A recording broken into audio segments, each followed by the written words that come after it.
बताओ ये जुल्म नहीं तो क्या है? मैंने इस पैसे से यूनिवर्सिटी क्यों बनाई, स्कूल क्यों बनाए? इस पैसे से मैंने अमेरिका में, लंदन में, ऑस्ट्रेलिया में जायदाद क्यों नहीं ली, महल क्यों नहीं बनाए, मैं वहाँ क्यों नहीं चला गया?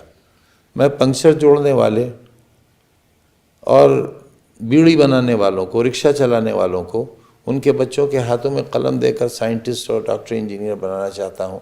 इससे बड़ा गुनाह मेरा और क्या हो सकता है? रामपुर में एक यूनिवर्सिटी को तोड़ने की नोटिस दे दी गई है। जो किया जा रहा है वो गलत है, गलत है, गलत है।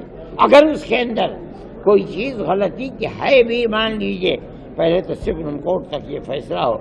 दर्शकों को बताते चले और सरकार से एक खास अपील, वो शिक्षा का मंदिर है, बनवाया जिसने भी, लेकिन हिंदू मुसलमान सभी वहां पर पढ़ाई। ये ऐसे अनपढ़ जाहिल लोग हैं जिन्होंने खुद तो कोई तालीम हासिल नहीं करी है, खुद इस देश को इन्होंने कोई संस्थान नहीं दिए, जो पहले से बने हुए हैं उनको तोड़ने पे ये लगे हुए हैं। यूनिवर्सिटी तो खत्म होने के जाहिर है कि तमाम आसार लाए जा रहे हैं, लेकिन इस ऑर्डर की जो लीगैलिटी है और वैलिडिटी है उसको देखने की जरूरत है।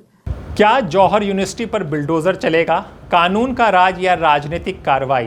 देश भर से उठे सवाल, आज का एक्सक्लूसिव वीडियो आपके लिए। नमस्कार, मैं हूं हैदर अब्बास नकवी और आप देख रहे हैं दास स्वतंत्र। उत्तर प्रदेश के रामपुर में स्थित मौलाना मोहम्मद अली जौहर यूनिवर्सिटी एक बार फिर राष्ट्रीय बहस का केंद्र बन गई है। रामपुर विकास प्राधिकरण आरडीए ने विश्वविद्यालय की 40 में से 38 इमारतों को ध्वस्त करने का नोटिस जारी किया है। सरकार का कहना है कि निर्माण नियमों का उल्लंघन हुआ है, जबकि विपक्ष, कई शिक्षाविद, वरिष्ठ अधिवक्ता और कुछ पत्रकार इस कार्रवाई को अत्यधिक असंगत और राजनीतिक बता रहे हैं। इस रिपोर्ट में हम उपलब्ध तथ्यों, कानूनी पक्ष और विभिन्न पक्षों के तर्कों को समझेंगे। जौहर यूनिवर्सिटी क्यों चर्चा में है? जी हां, रामपुर विकास प्राधिकरण ने विश्वविद्यालय प्रबंधन को नोटिस जारी कर कहा कि अधिकांश इमारतें स्वीकृत नक्शे के बिना बनी हुई हैं। यदि निर्धारित समय में कार्रवाई नहीं हुई तो प्रशासन ध्वस्तीकरण कर सकता है। जौहर विश्वविद्यालय का भवन का निर्माण ग्राम सिंगनखेड़ा में हुआ है, जो आरडीए के क्षेत्र के अंतर्गत आता है। ये जांच में ये ज्ञात हुआ था कि वहाँ पे जो भवन निर्माण हुआ है वो बिना अनुमति के हुआ है। इसके संबंध में उनको नोटिस दिया गया था, उन्होंने लिखित जवाब अपना प्रस्तुत किया है। इसके साथ ही आज प्रातःकाल व्यक्तिगत सुनवाई का भी अवसर दिया गया था। सारी कार्रवाई संपन्न होने के बाद ये तथ्य प्रकाश में आया है कि जौहर यूनिवर्सिटी में 40 भवनों का निर्माण किया गया था, जिसमें से मात्र 2 ही भवन ऐसे हैं जिनका मानचित्र स्वीकृत है। शेष 38 जो भवन है बिना मानचित्र स्वीकृत कराए बनाए गए थे। इस प्रकार से इसको अवैध निर्माण पाया गया और उसके ध्वस्तीकरण का आदेश आज पारित कर दिया गया है। सर, टोटल कितने भवन हैं? कुल मिला के 40 भवन वहाँ पे पाए गए हैं, जिसमें से 2 का मानचित्र स्वीकृत कराया गया है। 38 भवन अवैध पाए गए हैं जिनका ध्वस्तीकरण का आदेश आज पारित किया गया। देखिए, ये जो क्षेत्र है 2024 के बाद से आरडीए के जुरिस्डिक्शन में आया है। उससे पहले वहाँ पे जिला पंचायत का जुरिस्डिक्शन था और ये क्लियर है कि 2 भवन जो उन्होंने बनाए हैं उनका मानचित्र उन्होंने जिला पंचायत से स्वीकृत कराया है। इस तरीके से ये स्पष्ट होता है कि उन्हें नियम कानून की पूर्ण जानकारी थी, क्योंकि उन्होंने 2 भवनों का मानचित्र जिला पंचायत से स्वीकृत भी कराया है। लेकिन इसके साथ ही 38 भवन जो बनाए उनकी भी जो मानचित्र की स्वीकृति है वो जिला पंचायत के स्तर से तत्समय होनी थी, जो कि इन्होंने नहीं कराई है। और 2024 के बाद से जब से आरडीए ने टेक ओवर किया है तो जिला पंचायत के जो दायित्व थे स्वीकृति संबंधित या अवैध निर्माण के ध्वस्तीकरण से संबंधित, वो अब आरडीए को करने हैं। इस प्रकार से तत्समय जिला पंचायत से मानचित्र स्वीकृत न कराने की दिशा में ये 38 जो भवन है अवैध रूप से निर्मित पाए गए हैं, इस पर आरडीए ने ध्वस्तीकरण का आदेश पारित किया है। तो जो आज आदेश पारित किया, ये कार्रवाई कब तक अमल में लाई जाएगी? देखिए, आदेश पारित करने के उपरांत नियमानुसार 15 दिन का समय संस्था को दिया जाता है कि इस अवैध निर्माण को वे स्वयं से हटा लें, और ऐसा ना होने की दिशा में आरडीए द्वारा स्वयं कार्रवाई करते हुए इस अवैध निर्माण को हटाया जाएगा। सरकार का पक्ष स्पष्ट है कि अवैध निर्माण पर कानून के अनुसार कार्रवाई होगी। देखिए, देश में कोई कानून है वो कानून सबके लिए है। अब अगर किसी को कोई चीज बनानी होगी तो उसके लिए प्रिस्क्राइब अथॉरिटी से नक्शा पास कराएंगे। King can do no wrong नहीं होगा, यू आर मोनार्क का फॉल सर्वे नहीं होगा कि बिना किसी नक्शा के पावर में आप हो, सत्ता में हो, तो गरीबों की जमीन, गरीबों के काश्तकार की जमीन को करके और उसको पूरा जो पब्लिक रास्ता था उसको भी बंद कर दिया। और अगर इलीगल बनाया है तो अथॉरिटी उसको नोटिस दे रही कि आप नक्शा सबमिट करिए, नहीं तो जो कार्रवाई विधिक कार्रवाई है वो कार्रवाई होगी। दूसरी ओर समाजवादी पार्टी, कई विपक्षी नेता और कुछ कानूनी एक्सपर्ट सवाल उठा रहे हैं कि यदि कोई निर्माण संबंधित अनियमितता है तो उसका समाधान जुर्माना, नियमितीकरण या संशोधन जैसे उपाय से भी किया जा सकता है। ये ऐसे अनपढ़ जाहिल लोग हैं जिन्होंने खुद तो कोई तालीम हासिल नहीं करी है, खुद इस देश को इन्होंने कोई संस्थान नहीं दिए, जो पहले से बने हुए हैं उनको तोड़ने पे ये लगे हुए हैं। तो आज हम सबको सोचना होगा कि ये सिर्फ हिंदू मुस्लिम करके एक यूनिवर्सिटी को अगर तोड़ रहे हैं तो इस देश का युवा, मुझे उम्मीद है कि कोई भी लड़ाई, ये सब लड़ाइयाँ एक दूसरे से जुड़ी हुई है। चाहे वो वैष्णो देवी यूनिवर्सिटी को जिस तरीके से इन्होंने जम्मू कश्मीर में बंद कराया, चाहे जिस तरीके से जामिया JNU और अलीगढ़ की ब्रांडिंग ये लोग करते हैं, चाहे जौहर यूनिवर्सिटी को तोड़ने की बात हो। मेरी कोर्ट से यही अपील है कि ऐसा बिल्कुल ना होने दें, हम ऐसा बिल्कुल नहीं होने देंगे। ज़रूरत पड़ेगी तो वहाँ पर भी इसी तरीके से हम लोग बैठने का काम करेंगे। क्या पूरे विश्वविद्यालय की अधिकांश इमारतों को गिराना आवश्यक है और अनुपातिक कदम है? पूर्व सूचना आयुक्त और वरिष्ठ अधिवक्ता सैयद हैदर अब्बास रिजवी ने क्या कहा, ये सुनिए जरा। यूनिवर्सिटी तो ख़त्म होने के जाहिर है कि तमाम आसार लाए जा रहे हैं, लेकिन इस ऑर्डर की जो लीगैलिटी है और वैलिडिटी है उसको देखने की ज़रूरत है, क्योंकि ये जो उन्होंने यानी वीसी साहब ने जो ऑर्डर दिया है under section 27 of urban planning and development act 1973, तो ये जो section 27 has to be referred to section 14, और सेक्शन 14 ये सीधे इस बात को कह रहा है कि section 14 of the act cannot be equated with judicial powers. तो ये बुनियादी बात है, और इसमें इसकी जो मैंने आपसे बात अर्ज़ की कि लीगैलिटी को क्वेश्चन करना बहुत ज़रूरी है। अभी इसमें जो वक्त है वो जो अग्रीव्ड अथॉरिटी है वो ये अंडर सेक्शन 27 चेयरमैन के सामने इसकी अपील कर सकती है। उसके लिए 30 दिन का वक्त है, और यानी रामपुर डेवलपमेंट अथॉरिटी ने ये कहा है कि 15 दिन के अंदर आप इसको हटा लीजिए वरना हम इसको डेमोलिश कर देंगे। तो अग्रीव पार्टीज़ जो हैं वो वहाँ जा सकती हैं, लेकिन अब सबसे बड़ा क्वेश्चन ये आ रहा है कि जो लिमिटेशन एक्ट है वो 1963 का, वो इस बात को साफ वाज़े तौर के ऊपर कह रहा है कि अंडर वन आर्टिकल 137 कि अगर बुनियादी बात ये मान भी लिया जाए कि कोई भी बिल्डिंग है जो कि गैर कानूनी तौर के ऊपर बन गई है, तो उसके ख़िलाफ़ डेमोलिशन जो है वो विदिन 3 इयर्स हो जाना चाहिए। अब सवाल ये आ रहा है कि ये बिल्डिंग्स जो बनी हुई हैं इनको तो कई डेकेड्स हो चुके हैं, तो क्या ये माना जाए कि रामपुर डेवलपमेंट अथॉरिटी के पास ये इत्तला ही नहीं थी कि ये बिल्डिंग्स बन गई हैं और 3 साल का वक्त गुजर गया?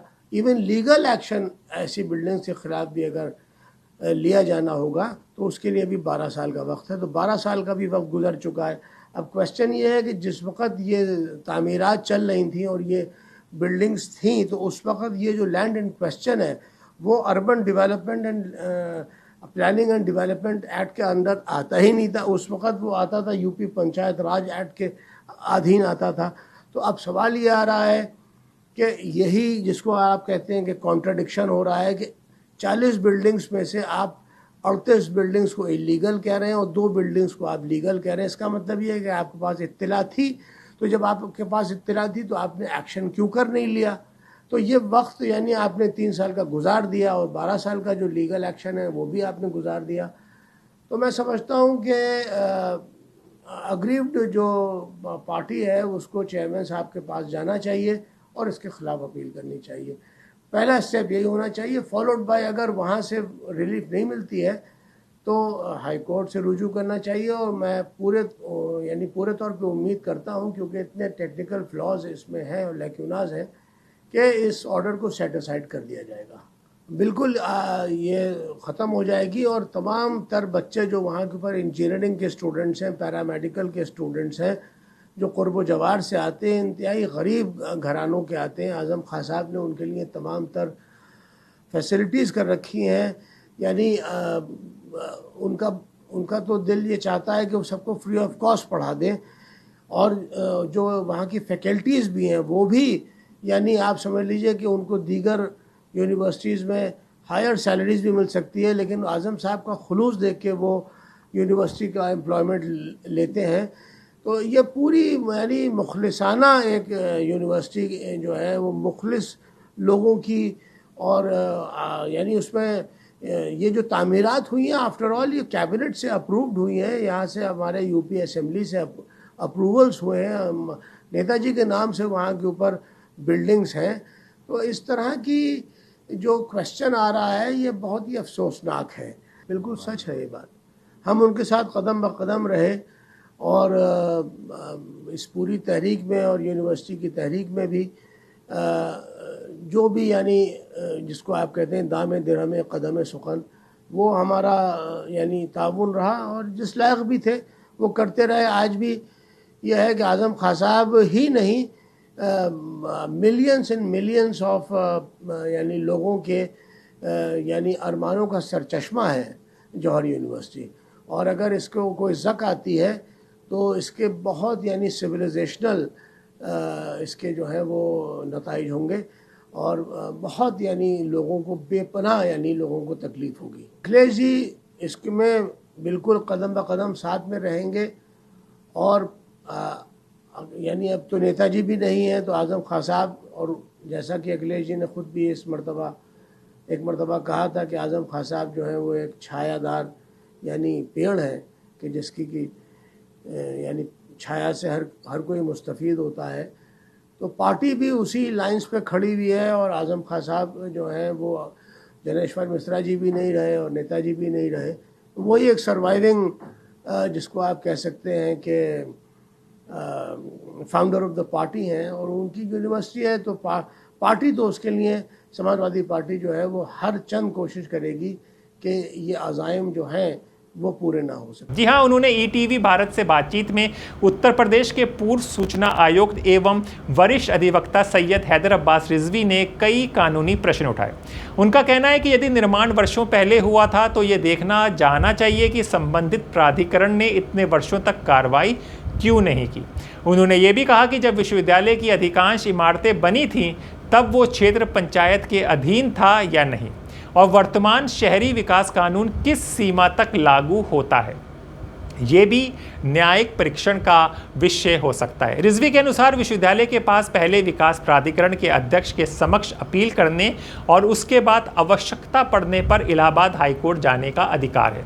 उन्होंने ये भी कहा कि यदि किसी निर्माण में कानूनी खामियां हैं तो उन्हें सुधारने के वैधानिक उपाय मौजूद हैं, और ध्वस्तीकरण ही एकमात्र विकल्प नहीं माना जाना चाहिए।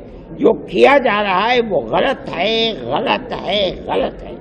अगर उसके अंदर कोई चीज़ गलती की है भी, मान लीजिए पहले तो सुप्रीम कोर्ट तक ये फैसला हो, उसके बाद ये समझना कि उसको गिरा दिया जाए, ये गलत है, आप उसके ऊपर जुर्माना आयद कर दीजिए, वो उस जुर्माने को करेंगे।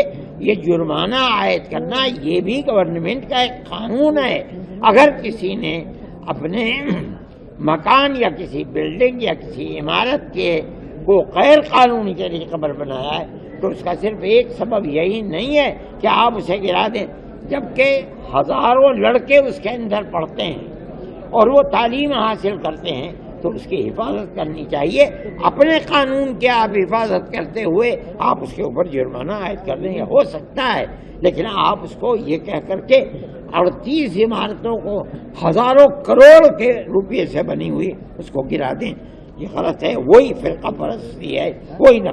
राजनीतिक प्रतिक्रियाएं। समाजवादी पार्टी अध्यक्ष अखिलेश यादव ने आरोप लगाया कि भाजपा शिक्षा के क्षेत्र में भी सांप्रदायिक राजनीति कर रही है। राज्यसभा सांसद मनोज झा ने प्रधानमंत्री नरेंद्र मोदी को पत्र लिखकर ध्वस्तीकरण रोकने की अपील की है। उन्होंने लिखा कि किसी विश्वविद्यालय की लगभग पूरी आधारभूत संरचना को गिराना अत्यधिक अनुपातहीन कार्रवाई प्रतीक होती है, और यदि निर्माण संबंधित अनियमितताएं हैं तो उसका समाधान नियमितीकरण, जुर्माने और अन्य कानूनी उपाय से किया जा सकता है। रामपुर में एक यूनिवर्सिटी को तोड़ने की नोटिस दे दी गई है।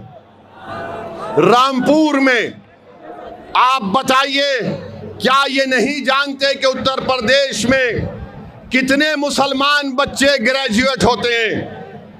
19-20% मुसलमानों की आबादी, सिर्फ 4% मुसलमान ग्रेजुएट होता है। और आज आप एक यूनिवर्सिटी को तोड़ना चाहते हैं। क्या ये नहीं जानते कि उत्तर प्रदेश में 15 साल के ऊपर लड़के, 70% लड़के और लड़कियां 15 साल के ऊपर आज तालीम, प्राइमरी स्कूल की तालीम से महरूम है? कि मरकजी हुकूमत का डेटा है, सिर्फ 4% उत्तर प्रदेश के मुसलमान ग्रेजुएट होते हैं। 1834 यूनिवर्सिटी के टीचर हैं उत्तर प्रदेश में। कितने मुसलमान हैं? 55 मुसलमान हैं खाली यूनिवर्सिटी के टीचर। बताओ ये जुल्म नहीं तो क्या है कि आज उन 3000 बच्चे जो रामपुर की जौहर यूनिवर्सिटी में पढ़ रहे हैं, आप उसको तोड़ना चाहते हैं। ये बात लोगों के सामने आ गई कि मस्जिद को रोकना है जाने से, मदरसे में नहीं जाना इल्म हासिल करने के लिए, हिजाब नहीं पहनना, सर पे टोपी दाढ़ी नहीं रहना, कॉलेज जाकर तालीम हासिल नहीं करना। ये हुकूमत बीजेपी आरएसएस का एजेंडा ये है कि हमको हर दरवाजा हमारा बंद कर दिया जाए। याद रखो, तुम्हारा जुल्म है, वो इंशाअल्लाह ताला खत्म होकर रहेगा और अल्लाह इंशाअल्लाह उसको खत्म करेगा। मेरे अजीज दोस्तों और बुजुर्गों, अब आप बताइए कि किसी शायर ने अच्छा कहा, जुल्म फिर जुल्म है, बढ़ता है तो मिट जाता है, खून फिर खून है तो टपकेगा तो जम जाएगा बाबा, टपकेगा तो जम जाएगा। मेरे अजीज दोस्तों और बुजुर्गों, हर एतबार से हमको निशाना बनाने की कोशिशें की जा रही हैं। आप साथ दीजिए, आप मुकम्मल मुत्तहिद हो जाइए। आपका साथ आना पूरे भारत में एक जलजला बन जाएगा। तुम्हारा इत्तेहाद की आवाज पूरी दुनिया में सुनाई देगी इंशाअल्लाह ताला।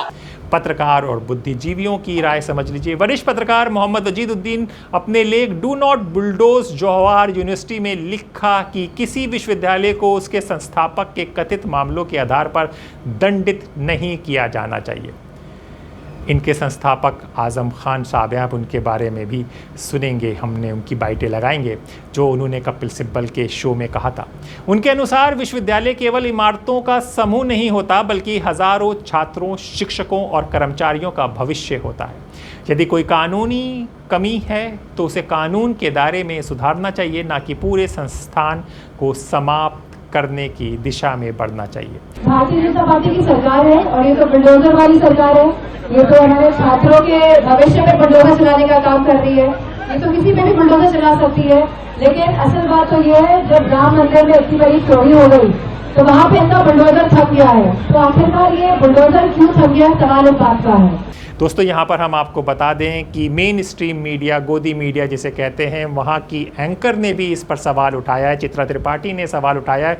उन्होंने ये स्पष्ट कहा है कि मैं खुद यूपी के विश्वविद्यालयों में पढ़ी हूँ, इतना मॉडर्न विश्वविद्यालय क्या कहीं पर है? क्यों इसको ढाया जा रहा है? क्यों नहीं किसी नियम के तहत इसको बचाया जा सकता है?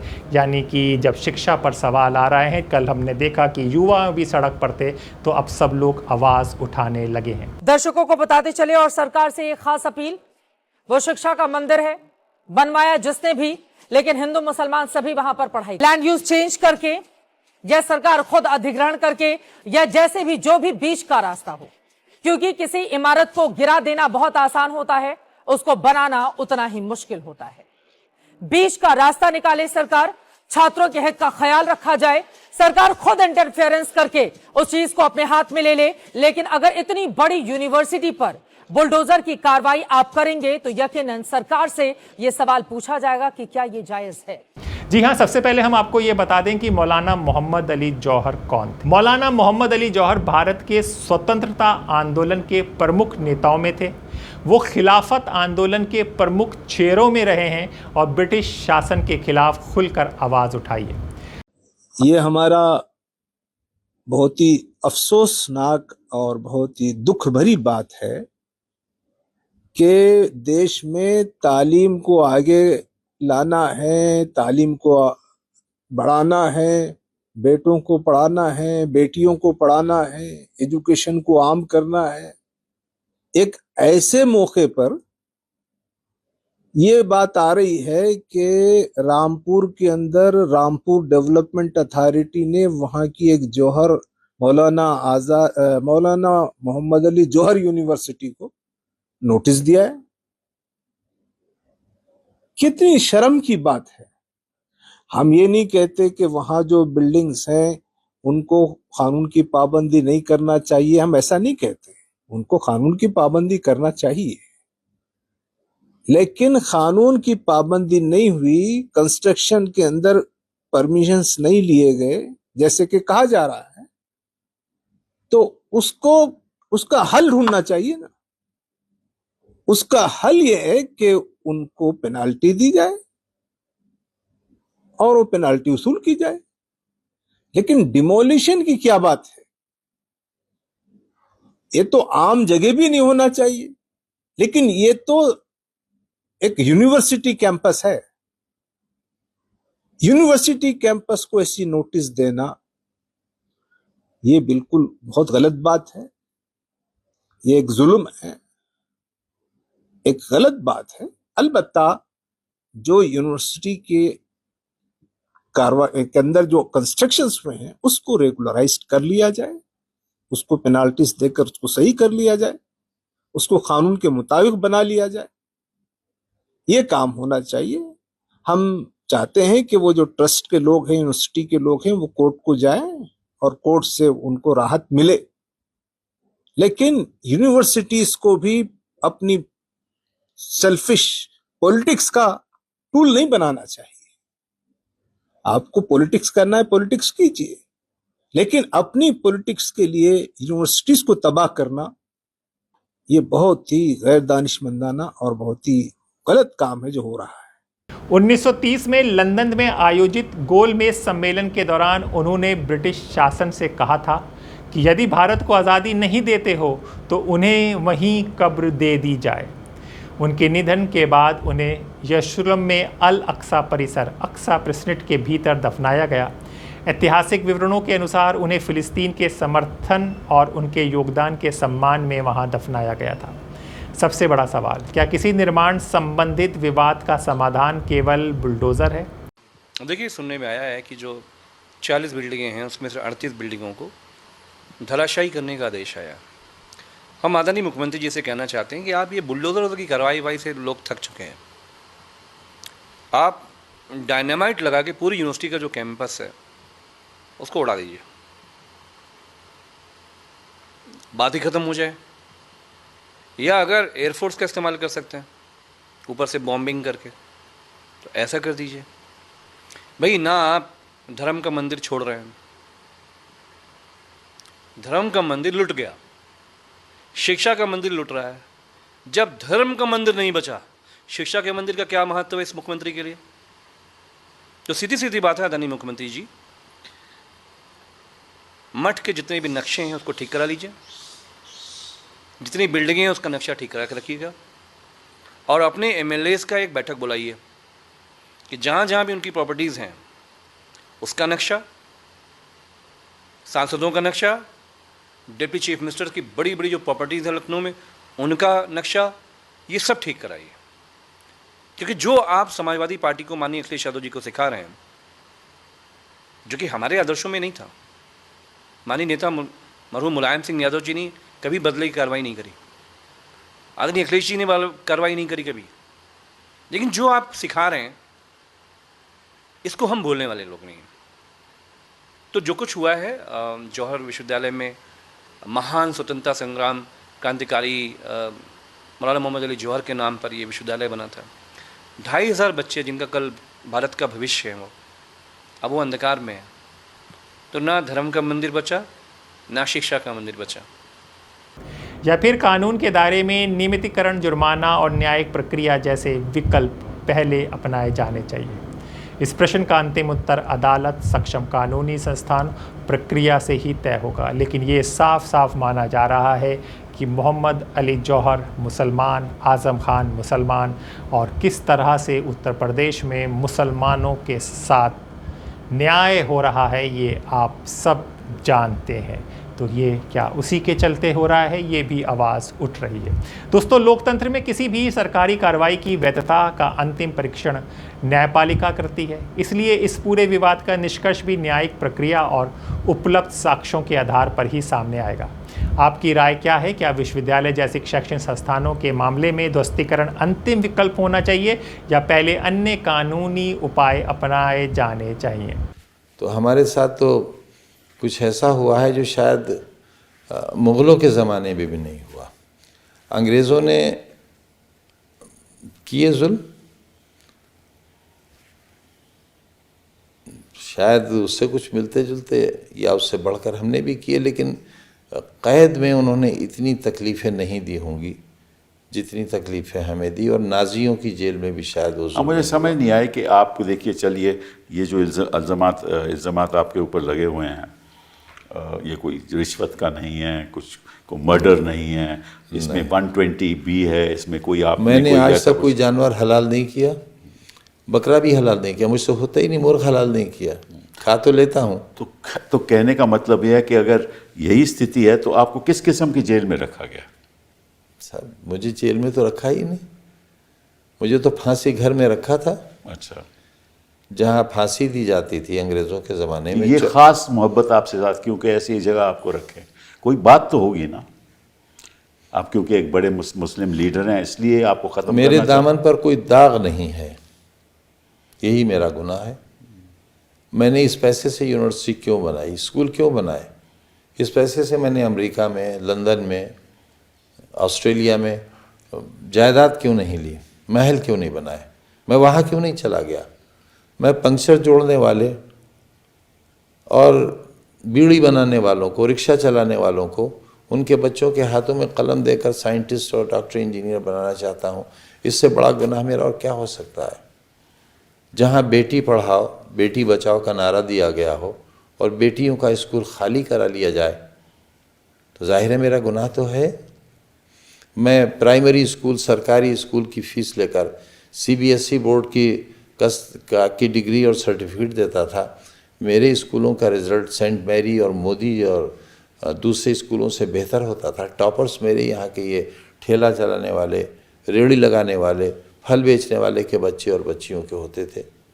तो ये काम, इसीलिए तो हर चुनाव आप जीतते थे। काम तो मेरा गलत था। ये आपको पता है, सरकार जो चाहती है वो कर सकती है और हमने देखा है कि करती आई है। अब इसमें अगर उसको बुलडोज़र चलाने की सोच ली है तो हम कुछ भी रिपोर्ट दिखा दें, कोई भी दस्तावेज़ दिखा दें, बुलडोज़र चलेगा, ये भी एक हकीकत है। आप क्या सोचते हैं? कमेंट में अपनी राय ज़रूर बताएं। कम से कम इस वीडियो को आगे तक शेयर करें, लोगों को पता तो चले कि क्या कानूनी कार्रवाई हो रही है, सही हो रही है या गलत हो रही है। ज़रूर कमेंट बॉक्स में बताएं और अपने दोस्त हैदराबाद नकवी को इजाज़त दें। फिर होगी मुलाकात ऐसे ही ज़मीनी रिपोर्ट के साथ। तब तक के लिए दास स्वतंत्र।